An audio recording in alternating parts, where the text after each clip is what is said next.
안녕하세요. 일본 사건 문화 여행의 민짱입니다. 오늘은 제58대 요코지나인 치요노 후지, 본명은 아키모토 미츠쿠예요. 그의 잘 알려지지 않는 삶에 대한 이야기를 다뤄보려고 해요.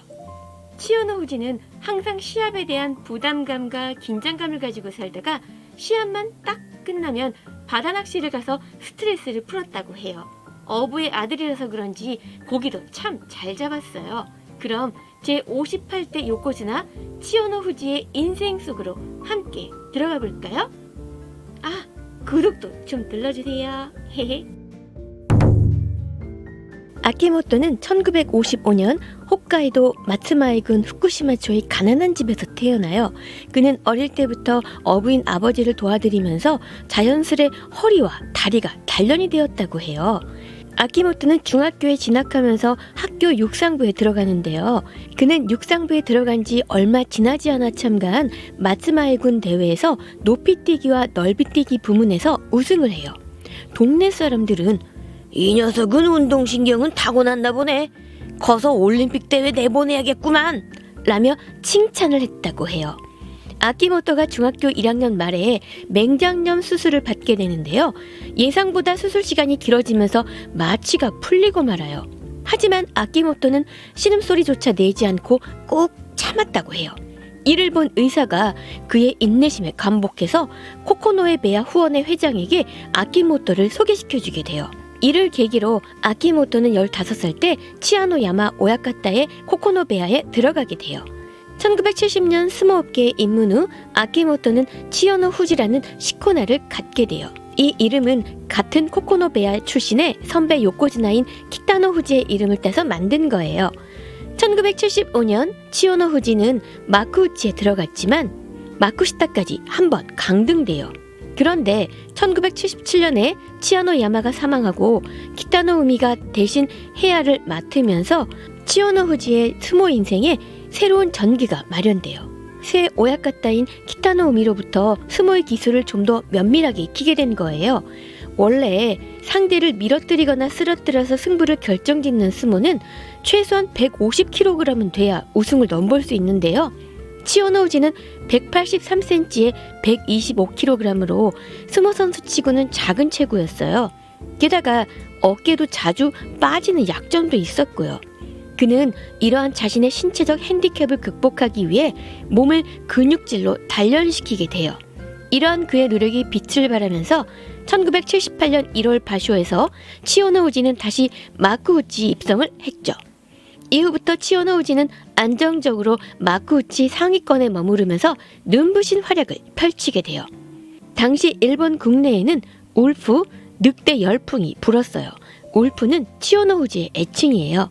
치요노 후지는 스모 선수로는 마르고 근육질 체형으로 어찌 보면 보디빌더에 더 가까웠지만 자신보다 100kg 이상 더 나가는 덩치 큰 스모 선수들, 이를테면 고니시키를 모래판에 시원하게 내다 꽂을 때 관중들은 열광했죠. 이러한 치요노 후지에게도 라이벌이 있었는데 그건 바로 타카노 사토였죠. 타카노 사토는 치요노 후지를 어떻게든 이기려고 그에 대해 철저하게 분석했다고 해요. 이게 통했는지 타카노 사토는 1981년 나고야 바쇼부터 1982년 아키 바쇼까지 8연승을 거두게 돼요.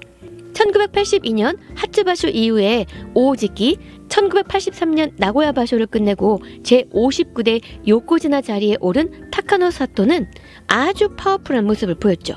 치요노 후지는 복도나 대기실을 지나가다 우연히 타카노 사토를 만나도 눈길조차 주지 않고 쌩 하고 지나쳤다고 해요. 그 정도로 치요노 후지와 타카노 사토의 라이벌 의식이 대단했어요. 치요노 후지는 1982년 3바쇼 연속 승리를 한 후 첫 해에만 최다 우승을 달성하게 돼요.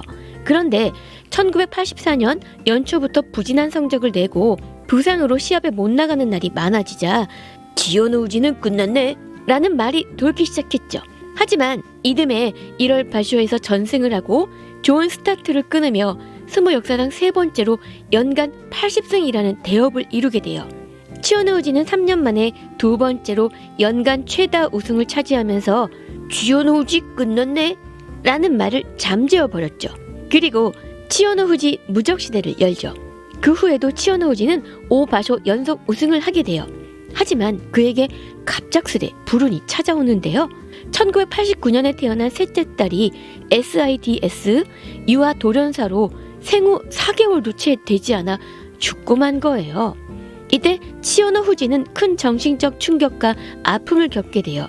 이후 7월 바쇼에서 12승 3패의 성적으로 신슈라크 결승전에서 우승을 차지하는데요. 그는 눈시울을 붉히며 이 트로피는 죽은 딸에게 바친다 라고 우승 소감을 밝혔어요. 치요노우지는 1970년부터 1991년까지 1045승 437패로 승률이 70.5%예요. 그는 31회 우승에 53연승 기록도 갖고 있고요. 그가 세운 1045승은 일본 스모 역사상 최다승 기록이죠. 일본 정부는 치요노우지가 스모에 끼친 공헌을 인정해서 국민 영예상을 수여하는데요. 그는 이 상을 수상한 최초의 스모 선수가 되었죠. 하지만 이후 치요노우지는 잦은 부상에 시달리게 돼요. 재활이 끝나고 복귀한 1991년 5월 바쇼에서 신예 타카하나다에게 요리끼리로 패배를 해요. 요리끼리는 두 리키시가 서로 양팔을 맞잡고 힘을 쓰는 상태에서 자신의 몸을 상대에 밀착시켜서 앞이나 옆으로 밀면서 도요 밖으로 내보내는 거예요. 실제로 가장 많이 쓰이는 기술이고 힘을 바탕으로 해요. 물론 몸무게가 무거우면 절대적으로 유리하죠. 패배에 자존심이 상한 치요노우지는 한 번 더 지면 그땐 은퇴하겠다고 밝혔죠. 하지만 3일째 시합에도 또 다카하나다에게 완패하고 말아요.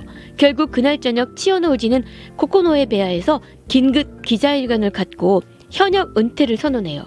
다카하나다라는 신참에게 비하면서 나도 한물 같구나라는 생각도 들고 몸도 예전 같지 않고요 라고 울먹였죠. 그리고 그는 며칠 후 20년 넘게 리키시로서의 삶을 정리하는 눈물의 단발식을 했어요. 이후 치요노우지는 1992년 키타노 후지로부터 코코노의 베아를 물려받아 지도자 생활을 하게 돼요. 2012년 그는 스모협회에서 키타노 우미 이사장 밑에 사업부장 자리에도 올랐죠. 실질적인 넘버 2 자리로 키타노 우미 이사장이 투병 중일 때는 이사장 대행을 맡기도 했어요. 이때만 해도 치요노우지가 차기 이사장 자리를 꿰찰 것으로 예상되었지만 기대와 달리 그는 2014년 이사회 선거에서 낙선하고 말아요. 이를 계기로 치요노우지는 스모협회와 등을 돌리게 되죠. 치요노우지가 가르친 제자 중에 치요 타이카이가 있는데요. 그는 원래 학교 다닐 때부터 경찰서를 들락거렸던 문제아였어요. 심지어 경찰서에서 그를 요주의 인물로 찍어두고 감시할 정도였죠. 하지만 치요 타이카이는 치요노우지의 지도를 잘 받고 나중엔 오제키 자리까지 오르게 돼요. 치요노우지는 2015년 7월 내장 질환이 발견되고 2016년에는 암이 위, 폐까지 전이되었다고 해요. 2016년 7월 나고야 바쇼를 앞두고 숙소에서 제자들을 훈련시키는 모습이 언론에 공개되었는데 그는 아주 마르고 수척한 모습이었죠. 결국 치요노우지는 7월 바쇼 3일째 되던 7월 13일에 입원하고 7월 31일 췌장암으로 도쿄대 의학부속병원에서 향년 61세로 사망해요.